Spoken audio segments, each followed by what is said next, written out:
Innal hamdalillah nahmaduhu wa nasta'inuhu wa nastaghfiruh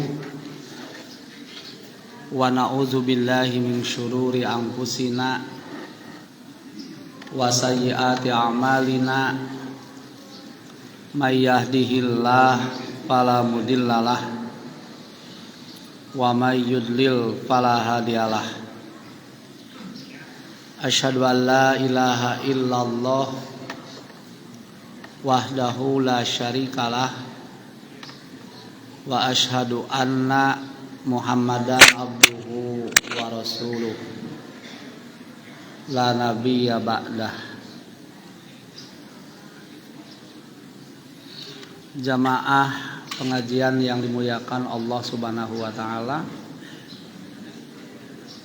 alhamdulillah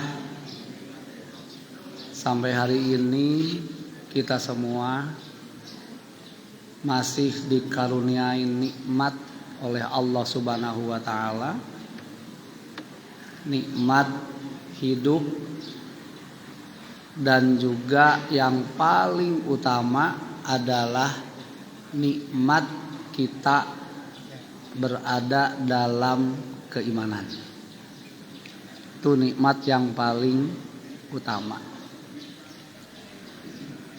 Nah, mudah-mudahan melalui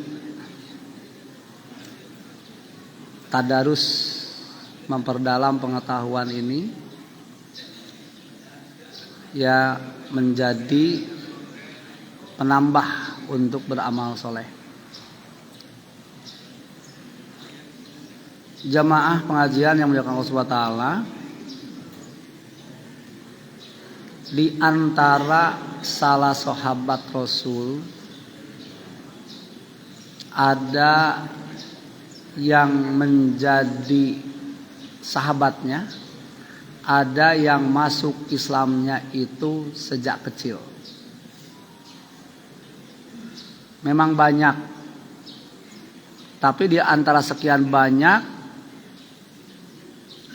di antara sahabat yang masuk Islamnya sejak kecil yang paling menonjol adalah Ibnu Abbas.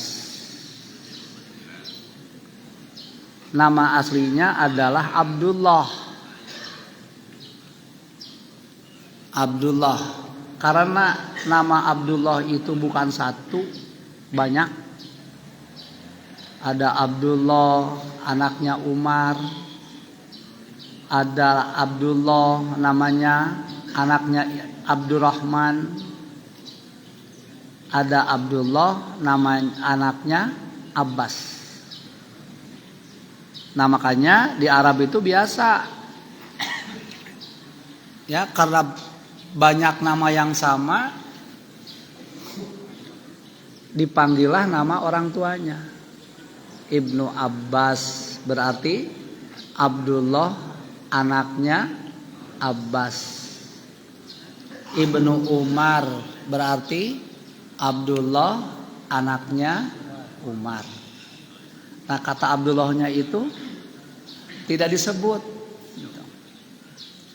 Nah, Abbas itu adalah uaknya Rasul, kakaknya Rasul. Apa uaknya Rasul? Berarti kakaknya Abdullah. Maka Ibnu Abbas dengan Rasul itu sepupuan. Kalau di kita nyebutnya mungkin AA ya, AA Ibnu Abbas gitu ya. Akang gitu. Sifat lanjut. Nah, Ibnu Abbas itu salah seorang anak yang sangat perhatian pada urusan agama. Dia lahirnya itu 3 tahun sebelum Rasulullah hijrah. Rasulullah berjuang di Mekah berapa tahun? 13 tahun. Di Madinah 10 tahun. Maka berarti Ibnu Abbas berbarengan bersamaan dengan Rasul selama 13 tahun dipotong masa bayi, masa balita. Karena masa balita mah nggak bisa belajar. Nah, sudah lewat masa balita, Ibnu Abbas selalu bersama Rasul, bahkan sering nginep di rumah Rasul. Rasul keluar segera menyiapkan air untuk wudunya. Pokoknya Ibnu Abbas tuh selalu merhatikan Rasul. Rasul berbuat diperhatikan gitu ya. Wah, diperhatikan, diomongin sama orang-orang gitu kan. Sampailah beritanya kepada kita kan. Rasulullah berkata-kata, Ibnu Abbas mendengarkan, kemudian sampaikan lagi kepada yang lain. Satu saat Rasulullah itu keluar di malam hari untuk melaksanakan sholat. Ibnu Abbas segera ngikuti Rasul. Rasulullah sholat, Ibnu Abbas ikut sholat bersama Rasul. Sholat malam tentunya. Ibnu Abbas berdiri di sebelah kiri Rasul. Oleh Rasul dipindahkan ke sebelah kanan, sejajar. Nah, ini oleh Ibnu Abbas disebarkan lagi. Itu menjadi ketentuan bahwa sholat berjamaah kalau berdua, makmum ada di sebelah kanan, sejajar. Tidak usah ada mundur sedikit makmum itu, sejajar aja. Gitu. Ibnu Abbas juga oleh Rasulullah disejajarkan kalau berdua. Kalau lebih dari dua, ya, kalau makmumnya 1, 2, 3, maka makmum ada di belakang imam. Rekep. Ya, jangan membangun segitiga. Kan sering kita melihat sholat bertiga, makmum itu menjadi membangun segitiga, gitu ya, carang. Nah, ini harus berdampingan itu. Nah, itu Ibnu Abbas. Nah, karena Ibnu Abbas sangat perhatian dalam urusan agama, maka Rasulullah itu kasih hadiah Ibnu Abbas itu. Hadiahnya apa? Hadiah doa. Apa doanya? Allahumma faqihhu fiddin wa 'allimhu ta'wil. Ya Allah, pahamkan Ibnu Abbas dalam urusan agama dan ajarkan kepadanya urusan tafsir. Ya, jadi Ibnu Abbas itu oleh Rasulullah juga dalam masalah tafsir. Satu ketika Umar bin Khattab itu mengumpulkan para prajurit, ya, mantan prajurit perang Badar. Nah, prajurit perang Badar itu adalah para sahabat senior. Orang-orang yang pertama masuk Islam. Karena peperangan yang terjadi, yang paling awal terjadi adalah perang Badar. Nah, kalau dalam istilah hadis suka disebut kibarus sahabat. Ya, kibarus sahabat. Kalau bahasa kita, kibarus sahabat itu sama dengan sahabat senior. Ada kibarus sahabat, ada sigorus sahabat. Nah, sigor itu adalah kecil dari sahabat senior. Senior itu bukan dalam segi kualitasnya. Besar dan kecil itu adalah karena memang lebih dahulu masuk Islam, lebih terakhir masuk Islam. Nah, Umar bin Khattab mengumpulkan mantan prajurit perang Badar. Nah, dikumpulkan para sahabat mantan prajurit perang Badar hadir. Dan Umar bin Khattab juga mengundang Ibnu Abbas. Padahal Ibnu Abbas ketika itu masih kecil. Kalau diperkirakan umurnya sekitar 7 tahunan lah. Masih kecil kan?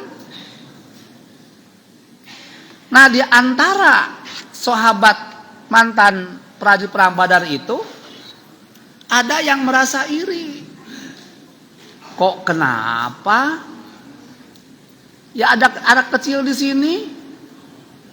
Kan saya juga punya anak kecil seperti dia, sebesar dia.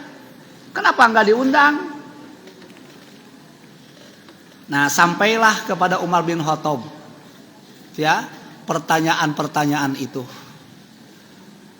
Umar tidak menjawab. Cuma dalam kumpulan itu Umar mengajukan pertanyaan. Siapa di antara kalian yang tahu maksud dari surat An-Nasr? A'udzubillahi minasyaitonirrajim.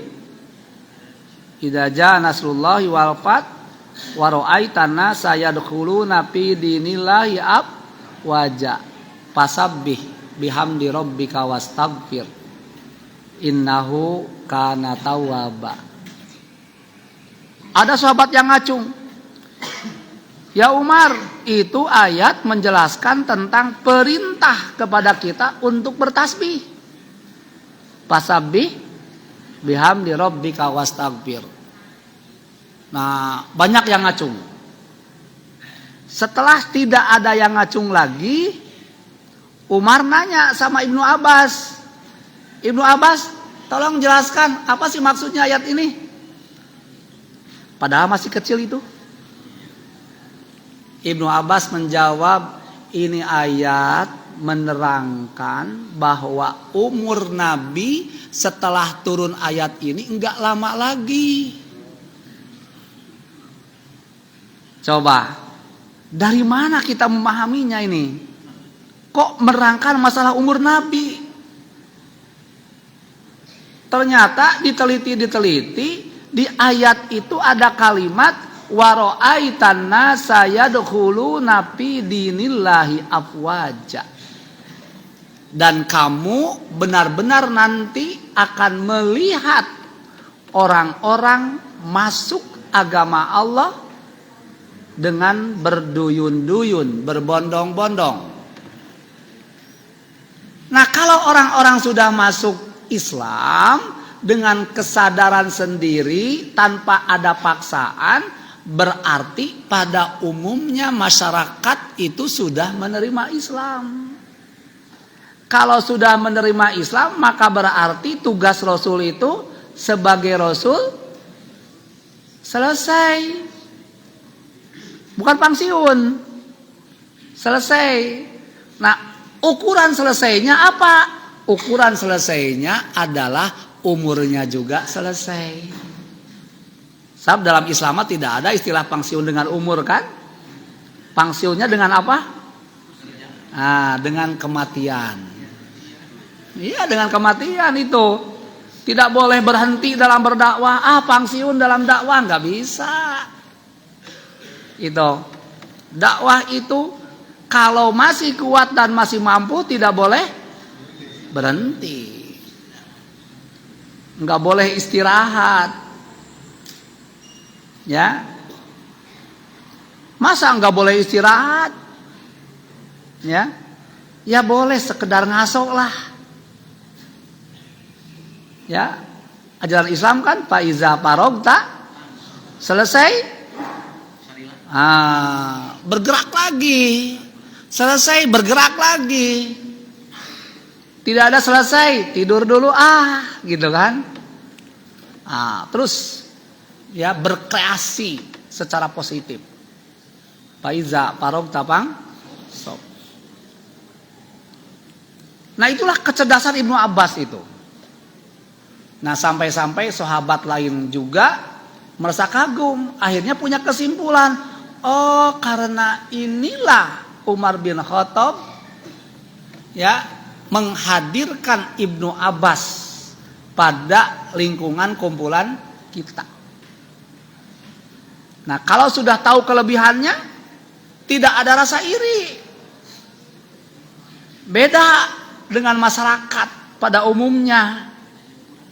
Kalau ada anak-anak yang atau anak muda yang maju, di sana ada tokoh yang sudah maju, merasa tersaingi.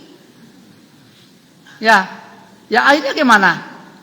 Diusahakan anak yang baru ini dijegal. Memang watak manusia seperti itu. Abu Jahal, Abu Lahab itu sebagai seorang tokoh bukan tidak mengerti terhadap ajaran yang dibawakan oleh Nabi Muhammad. Ngerti benar.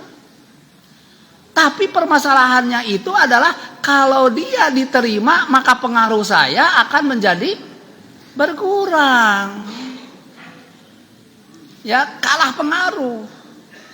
Abdullah bin Ubay bukan tidak menerima. Tapi kalau saya menerima, nanti pengaruh saya akan kalah oleh dia. Tapi dalam kenyataannya masyarakat sudah pada menerima. Nah, masa sudah menerima, kalau saya tetap menolak, nanti orang-orang akan membenci saya. Makanya Abdullah bin Ubay masuk Islam juga. Tapi dengan cara menggembosi dari dalam supaya orang-orang keluar lagi. Yang disebut orang munafik itu. Itu watak manusia pada umumnya seperti itu. Jadi kalau ada orang yang maju melebihi dia, itu kurang senang. Kenapa? Karena pengaruhnya itu ya terkalahkan. Gitu. Nah dalam Islam nggak begitu. Nah waktu Ibnu Abbas ya memberikan penjelasan, maka sahabat yang lain menerima. Kenapa? Ya ini Ibnu Abbas ikut terlibat itu bukan karena tuanya, tapi karena kualitasnya itu. Ya, karena keilmuannya itu. Jadi kedewasaan itu nggak diukur dengan umur. Makanya dalam sholat itu juga yang berhak menjadi imam siapa? Bukan orang yang paling tua di antara kamu, tapi aqra'uhum. Ya, orang yang paling aqra', paling menguasai bacaan Al-Quran. Bukan orang yang paling tua umurnya. Kalau orang yang paling tua tapi penguasaannya itu adalah kurang, ya wayana. Jadi makmum gitu. Nah, Ibnu Abbas itu karena kecerdasannya itu, di samping Rasulullah mendoakan, juga Rasulullah sering memberikan pelajaran kepada Ibnu Abbas. Ya, bukan sekedar Ibnu Abbas disuruh untuk memperhatikan apabila Rasulullah berkata-kata, untuk memperhatikan apabila Rasulullah berbuat, tapi kadang-kadang Rasulullah juga mengajarkan, memberikan pelajaran.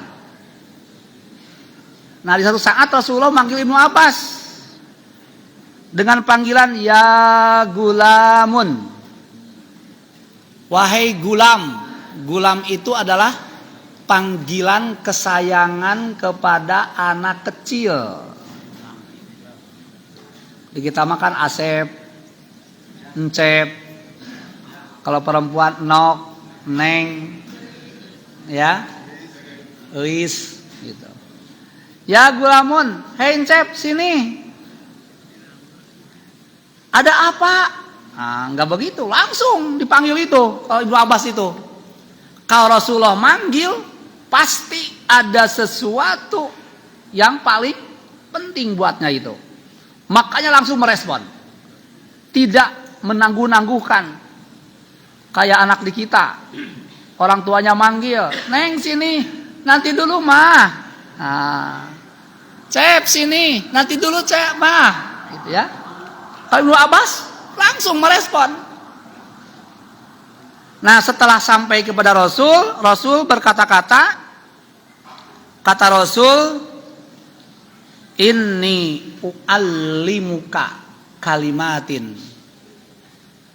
Aku akan mengajarkanmu beberapa ajaran. Coba perhatikan. Akan mengajarkanmu ya, beberapa ajaran. Kalimatin, kalimat-kalimat pelajaran itu. Bukan satu, banyak. Nah, di antara yang disampaikan oleh Rasul kepada Ibnu Abbas itu yang pertama, ihfadillah yahfadka. Jagalah oleh kamu, Ibnu Abbas, Allah, maka pasti Allah akan menjagamu. Itu ajaran yang pertama. Para bapak, para ibu, apakah jika Rasul mengajarkan kepada Ibnu Abbas itu hanya berlaku buat Ibnu Abbas? Tidak. Berlaku untuk semua. Sesuai kaidah khitabul khas ala wahidim minal ummah yupidul umumah.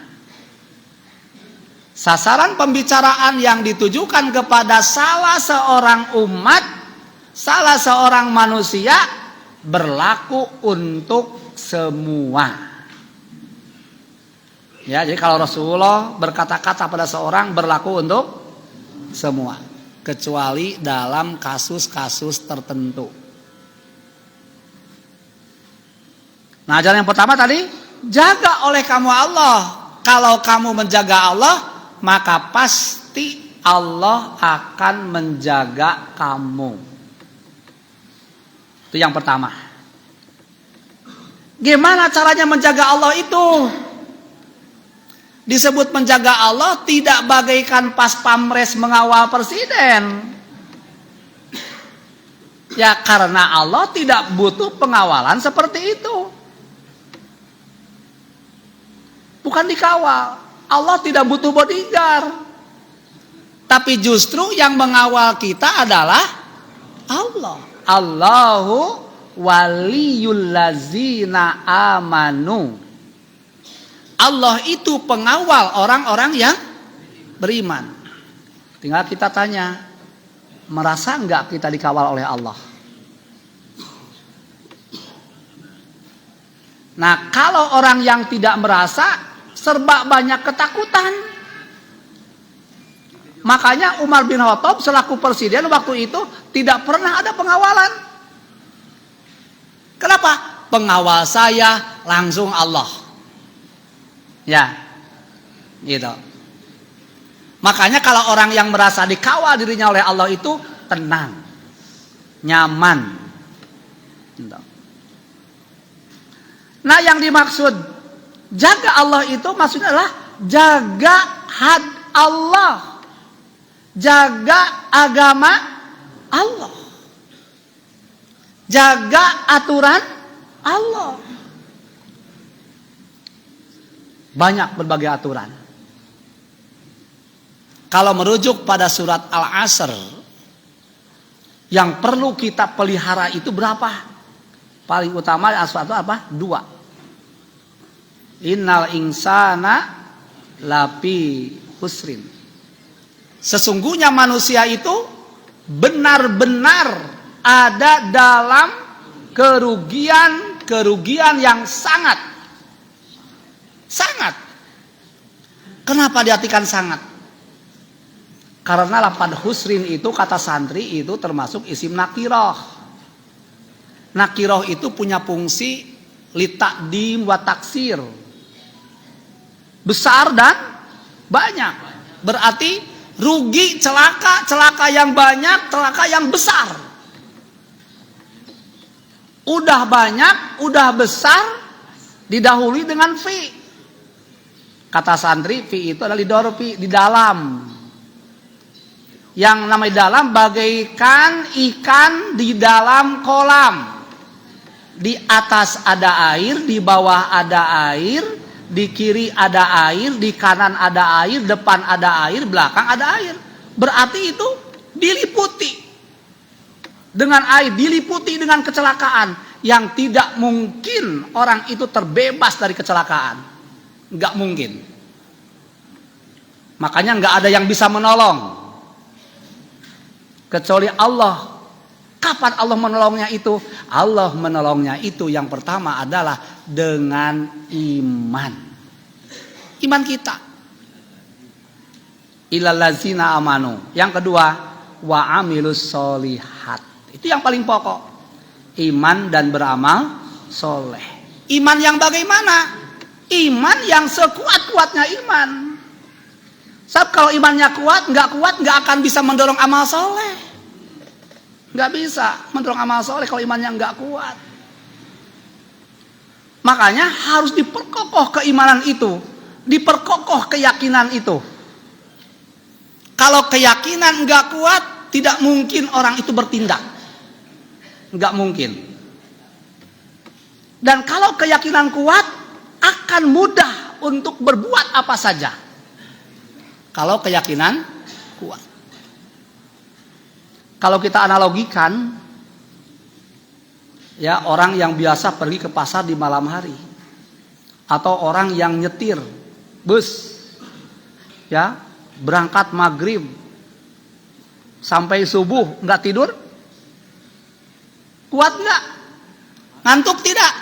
Ngantuk, ada ngantuk, tapi dia tahan. Kenapa dia tahan? Ini untuk apa? Mendapatkan sesuatu yang diyakini akan mendapatkan untung. Apa untungnya itu? Ya dapat upah dari nyupir itu. Kalau tidak, nggak akan dapat upah itu. Coba bapak, ibu-ibu utamanya ini, ya punya kerjaan di rumah, mau nikahkan anaknya, masak jam berapa masak mulainya itu? Akan menjamu tamu jam 9, masak jam berapa? Kadang tidak tidur semalaman itu, kuat nggak? Kuat. Kuat itu tidak tidur itu. Apa alasannya? Kalau enggak mempersiapkan masak sejak malam, nanti tamu tidak akan terjamu. Kalau tidak terjamu, saya malu. Nah, kalau mempersiapkan sejak malam, tamu dapat terjamu. Kalau terjamu, mereka senang. Cari kesenangan tamu, takut tamu tidak terjamu. Itu kan yang jadi keyakinannya itu. Tapi diundang oleh Allah di malam hari untuk sholat enggak. Itu enggak bisa mempertahankan rasa ngantuk untuk sholat. Nah, berarti ini kalau oleh Allah enggak takut, oleh tamu takut. Ya, takut oleh manusia kata Allah. Ya syaunan nasa ka khosyatillah au asadda khosyah. Ada orang yang takut oleh manusia seperti takutnya oleh Allah, bahkan lebih takut daripada kepada Allah itu. Nah, itulah ya. Jadi ihfadillah itu yang pertama itu perkokoh keimanan.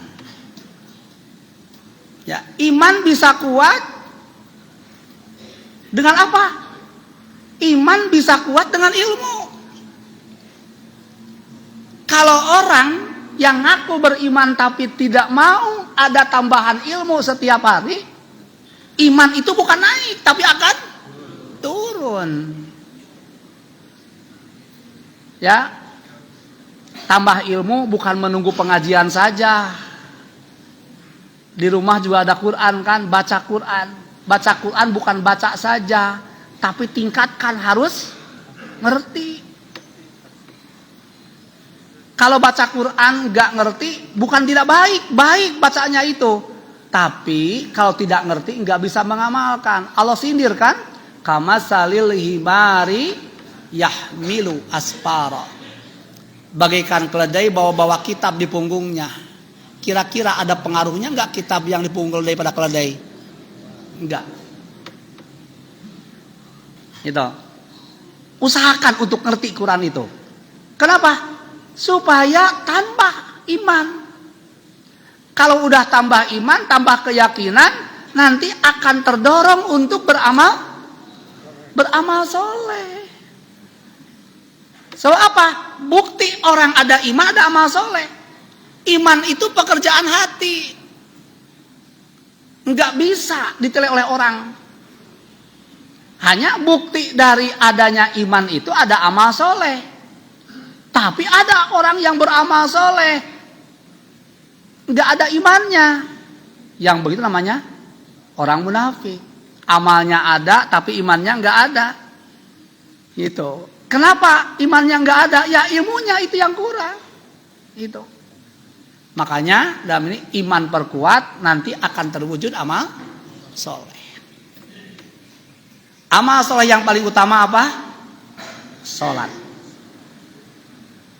Tuh, salat karena Allah janjikan melalui salat itu Allah akan berikan apa yang dimintai oleh hambanya. Dalam hadis qudsi Allah berfirman, "Idza qala al-'abdu iyyaka na'budu wa iyyaka nasta'in. Haza baini wa baina 'abdi wa li 'abdi ma sa'ala." Apabila hambaku membaca iyyaka na'budu wa iyyaka nasta'in dalam salat, maka itu kata Allah menjawab, ya, ini adalah perjanjian antara hamba kami dengan kami. Wali abdi masalah, buat hambaku akan aku penuhi apa yang dia minta. Makanya nggak ada istilah permintaan kita kepada Allah nggak diberi.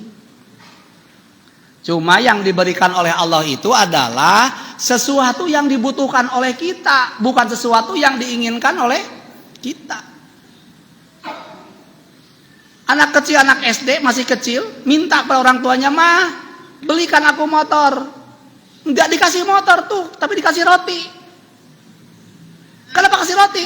Roti lah yang dibutuhkan untuk anak ini, bukan motor, gitu. Nah, kita pun ketika minta kepada Allah A dikasih B karena B yang dibutuhkan. Nah, makanya ketika dikasih B itu kita sering beranggapan, oh, tidak diijabah doa kita. Akhirnya suudon yadununa billahi ghairal haq, gitu ya. Menduga, menyangka kepada Allah dengan sangkaan yang tidak benar. Gitu ya. Nah, ini. Jadi yang Allah berikan itu adalah yang kita butuhkan. Ya, bahkan sering sesuatu yang tidak kita minta Allah kasih. Banyak kan? Pernah enggak kita minta kepada Allah, "Ya Allah, kedip-kedipkan mata saya." Pernah doa itu enggak? Berkedip-kedip enggak? Butuh enggak mata berkedip-kedip? Butuh. Enggak diminta kan? Karena Allah tahu itu kebutuhan kita. Gitu. Ya, makanya dalam hal ini ya minta kepada Allah itu. Nah, yang kedua amal soleh yang utama apa? Infak. Wa mimma razaqnahum yunfikun. Infak gitu. Kalau punya iman kuat, pasti infak dilaksanakan. Kalau imannya rendah, infak juga dilaksanakan. Itu akan mudah infak itu. Rasulullah SAW itu kedatangan salah seorang tamu. Ya, tamu-tamu jauh. Dalam keadaan safar. Datang sama Rasul, "Ya Rasulullah, saya ini orang jauh. Enggak bisa pulang karena enggak ada kendaraan." Dulu kan belum ada tumpangan umum ini. Kendaraan umum enggak ada dulu itu. Di samping enggak kendaraan, saya juga kehabisan bekal. Rasul mengatakan, aduh, benar-benar hari ini nggak punya. Kalau Rasul mengatakan nggak punya, sama sekali nggak ada. Tidak kayak manusia zaman sekarang. Dipinta bantuan sama tetangganya itu jawabnya, punten nuju teu aya. Matak doakeun, mudah-mudahan betul-betul menjadi tidak ada. Gimana kalau doakan begitu? Mau enggak? Ya lagi tidak ada, lagi kosong. Rasul enggak begitu, kalau memang enggak ada, ya enggak ada. Cuma kalau Rasul kalau tidak bisa memberi, Rasul ngasih solusi. Tidak bisa memberi langsung, tapi Rasul carikan. Kalau kita enggak bisa, maka Rasul carikan solusinya itu. Akhirnya Rasul memberikan solusi. Nah, coba datang ke anak saya, Fatimah. Barangkali Fatimah ada untuk memenuhi kebutuhan Anda. Datanglah sama Fatimah. Pas datang sama Fatimah, dia menjelaskan, Fatimah pun lagi kosong. Lihat ke dapurnya, ke rumahnya nggak ada. Pas megang dadanya ada kalung. Oh, ini barangkali sesuatu yang bisa diberikan untuk membantu saudara saya. Dibukalah kalung itu. Ya, langsung diberikan. Barangkali ini cukup untuk memenuhi kebutuhan Anda. Siap Bu begitu Bu? Ya. Tuh ada kotak zakat ini keluar. Aduh, saya nggak bawa apa-apa. Uang kecil untuk ongkos. Ada kalung, dibuka nggak Bu? Kenapa mual? Kenapa mual? Pokoknya apa tadi? Iman. Ya, bukan tidak ada, tapi kurang kuat. Bukan tidak ada, adanya itu, tapi samenel. Samenel sabadag. Itu. Nah, akhirnya Fatimah berikan. Orang itu terima dan langsung ke pasar. Di pasar ditawarkan. Ada seseorang yang merasa tertarik dengan kalung itu. Aduh, kalung itu bagus. Ya, dia nanya, mau berapa dijualnya? Saya ingin jual, yang penting saya bisa pulang ke rumah. Apa kebutuhan kamu itu? Pertama, 1 unta. Ya, untuk saya tunggangi. Yang kedua, 1 unta lagi yang isinya penuh dengan makanan untuk kebutuhan di perjalanan. Berarti 2 unta tambah dengan bekal makanan. Kira-kira kalau diukur dengan uang sekarang berapa? Unta saja 1 unta 50 juta, 2 unta 100 juta. Itu infak Fatimah. Berani Bu? Ya. Nah itu. Akhirnya orang itu menyanggupi, udah saya beli ganti dengan 2 unta. Yang 1 dipenuhi dengan makanan. Kenapa? Tertarik, bagus itu. Udah dia terima, kata dia, saya mau infak lagi dengan ini, dengan emas ini. Gimana kalau saya berikan sama Rasul? Pasti Rasul senang. Itu. Datanglah sama Rasul, berikan sama Rasul. Udah diberikan? Rasul terima, karena itu bukan zakat. Karena Rasul haram menerima zakat, tapi kalau menerima sodako tidak apa-apa. Hadiah. Gitu. Terimalah Rasul. Kata Rasul udah terima, ini akan senang kalau Fatimah diberi kalung ini. Nah, makanya akhirnya kalung dari Fatimah datang lagi ke Fatimah. Itulah ya pahala infak itu. Tidak usah kita tunggu di dunia, di akhirat, di dunia pun Allah akan ngasih. Ya. Nah, kenapa kita berat infak? Karena tidak percaya Allah akan ganti. Ya, nggak percaya Allah akan ganti. Berarti namanya apa namanya? Suudon kepada Allah. Ya, nggak percaya Allah akan ganti. Gitu. Makanya ketika Rasulullah mengumumkan untuk berinfak, Umar datang, ya Rasulullah, berapa keperluannya? Kata Umar, kalau begitu ambil ya Rasul separuh harta saya.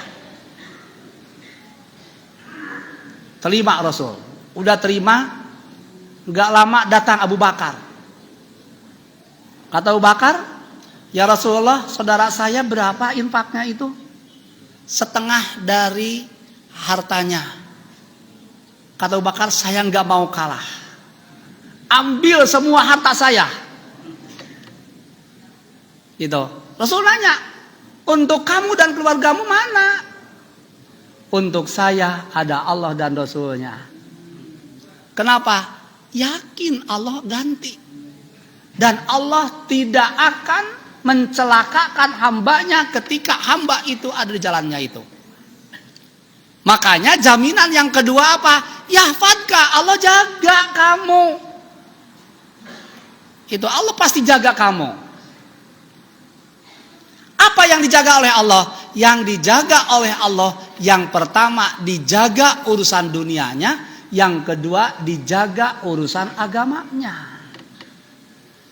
Urusan dunia, urusan kesehatan, urusan rizki, Allah jaga itu. Tapi kok saya sakit padahal saya sering ibadah? Kok saya pernah usahanya nggak dapat untung padahal saya sering ibadah?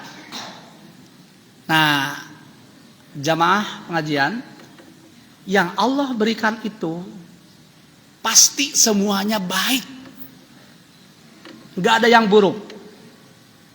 Cuma ketika Allah ngasih, respon kita berbeda-beda. Ada yang nerima, ada yang tidak menerima. Ada yang puas, ada yang tidak puas. Kalau kita dikasih sakit, nerima enggak? Senang enggak? Enggak katanya. Kalau usaha enggak untung, senang enggak? Enggak. Baikkah itu? Baikkah itu? Pandangan kita tidak baik. Tapi Allah mengatakan baik. Cuma persoalannya kita tidak tahu letak kebaikannya di mana. Nah itu. Tidak Allah bukakan kebaikannya di mana. Karena menuntut iman. Sebab objek iman itu adalah semuanya gaib. Kalau nyata, kalau konkret tidak mesti diimani. Enggak mesti diimani. Karena konkret itu kan. Ya.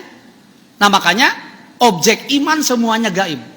Yu'minuna bil gaibi. Ya. Kalau itu nampak, real, nyata, enggak perlu diimani. Nah makanya kebaikan apa yang diberikan oleh Allah itu masih disembunyikan. Kenapa? Karena menuntut adanya iman yang kuat. Sebagai ujian itu. Apa buktinya baik? Allah kan menyampaikan, asa antakrahu syai'an bahwa khairul lakum wa asa antuhibbu syai'an bahwa sarul lakum. Bisa jadi yang Allah berikan sama kamu, kamu tidak suka, tapi itu adalah baik buat kamu. Dan bisa jadi apa yang Allah berikan sama kamu, kamu tidak suka, ternyata buruk buat kamu. Allah beri, tapi memberikan akibat buruk itu. Sengaja. Orang mau kaya, Allah kasih, suruh kaya terus. Orang mau berkuasa, dikasih kuasa terus. Tapi firman Allah, innama numli lakum liyazdadu isman. Kami sengaja memberikan tempo waktu kepada dia diulur, ingin kaya terus dikasih, ingin kuasa terus dikasih, cuma untuk menambah dosa. Qarun dikasih kekayaan terus, akhirnya gimana? Ujungnya buruk kan? Fir'aun disuruh kuasa terus berkuasa, ujungnya buruk juga. Akhirnya itu diketahui letak ketidakbaikannya. Nah, jangan kita menunggu ketidakbaikannya dibukakan oleh Allah. Sebelum dibukakan ketidakbaikannya itu, laksanakan ajalah perintah Allah itu. Kalau Allah beri, segera, kalau itu baik, kita senang, segera bersyukur. Kalau itu kita merasa kurang suka, sabarlah. Ya, sebab apa yang diberikan oleh Allah itu semuanya pasti baik itu. Sabda Rasul, ajaban li amril mu'mini. Sungguh kaget, mengherankan urusan orang mukmin itu. Inna amrahu kulluhu khair. Sesungguhnya segala urusannya itu baik. Jadi segala urusan orang mukmin itu adalah baik. Walaisa dzalika li ahadin lil mu'mini. Tidak mungkin itu diberikan kepada seorang yang bukan mukmin. In asabathu sarra'u syakara. Kalau dikasih sesuatu yang menyenangkan, dia syukur. Pakana khairul lahu, maka jadilah baik buatnya. Wa in asabathu darra'u sabara. Kalau dikasih sesuatu yang tidak menyenangkan, dia sabar. Pakana khairul lahu, maka jadilah baik buatnya itu. Nah itulah. Nah makanya Allah tadi jamin Allah akan jaga urusan dunia. Yang kedua yang dijaga urusan akhirat. Nah kalau dijaga urusan akhirat itulah dibuat mudah untuk melaksanakan amal soleh. Dibuat mudah untuk melaksanakan perintah Allah. Dan dibuat susah untuk melaksanakan sesuatu yang dilarang oleh Allah. Nah kalau orang dibuat mudah untuk melaksanakan amal soleh, dibuat susah untuk melaksanakan sesuatu yang diharamkan, itu merupakan prestasi kita sendiri sebenarnya yang Allah berikan. Dan itu juga sebagai ciri bahwa orang itu telah dapat hidayah dari Allah. Hidayah apa? Hidayatut taufik. Dalam Al-Baqarah Allah menegaskan, wa in kanat lakabiratan illa 'alal ladzina hadallah. Sesungguhnya pindah kiblat itu sangat berat, kecuali bagi orang-orang yang dikasih hidayah oleh Allah. Pindah kiblat itu gampang. Orang Yahudi waktu di Madinah, Rasulullah sholat menghadap ke Baitul Maqdis, Yahudi pun ikut. Karena merasa itu kebiasaannya diikuti oleh Muhammad. Sholatlah mereka ke Baitul Maqdis. Sehingga orang-orang Islam yang lain menganggap orang Yahudi masuk Islam. Ketika kiblat dipindahkan oleh Allah, ya, pawali wajhaka satro masjidil haram. Nah, orang Yahudi nggak mau. Padahal cuma berbalik arah saja, gampang kan? Tapi kenapa menjadi berat? Yang jadi berat karena nggak dapat hidayah Allah, hidayah taufik. Nah, dengan kita memperhatikan agama Allah, maka Allah akan selalu turunkan hidayah taufik itu, sehingga kita mudah untuk melaksanakan amal soleh, melaksanakan perintah Allah, meninggalkan apa yang Allah larang. Nah, cuma syaratnya yang pertama apa? Ihfadillah, jaga Allah. Yang kedua, ya, ajaran Rasul Pak Ibnu Abbas, ihfadillah, jaga Allah. Tajidhu tujahaka. nanti engkau akan menemukan, akan mendapati Allah ada di hadapanmu. Mana Allah? Nggak kelihatan. Iya, Allah bukan kelihatan. Tapi kita merasa Allah hadir di hadapan kita. Ketika berhadapan dengan masalah, berhadapan dengan kesulitan, itu Allah tampil di hadapan kita. Tidak perlu kita galau, tidak perlu kita sedih hati. Kenapa? Karena ada Allah di hadapan kita. Itu namanya tawakal. Ya, tawakal kita minimal harus seperti tawakal anak kecil kepada orang tuanya. Anak kecil ikut bepergian sama orang tuanya, tidak pernah mikiran dari mana ya ongkos kendaraannya, dari mana ya jajannya, di mana nginepnya. Enggak pernah mikiran itu. Kenapa? Ada mama, ada bapak. Mama dan papa pasti tidak akan membiarkan kita. Makanya tenang aja, enjoy aja. Merasa dikawal oleh siapa? Oleh orang tua. Kita merasa dikawal enggak? Pernah galau? Pernah sedih? Sedih itu masalah manusia, pasti akan mengalami. Cuma kalau langsung sadar kita dikawal oleh Allah, kesedihan itu harus hilang, galau itu harus hilang, stres itu harus hilang. Kenapa? Karena kita dikawal oleh Allah. Gitu. Allah pasti akan tampil di hadapan kita. Tajidhu tujahaka. Makanya orang-orang mukmin itu pasti akan selalu tenang, nyaman. Kalau tenang dan nyaman itu, ya pasti badannya juga sehat.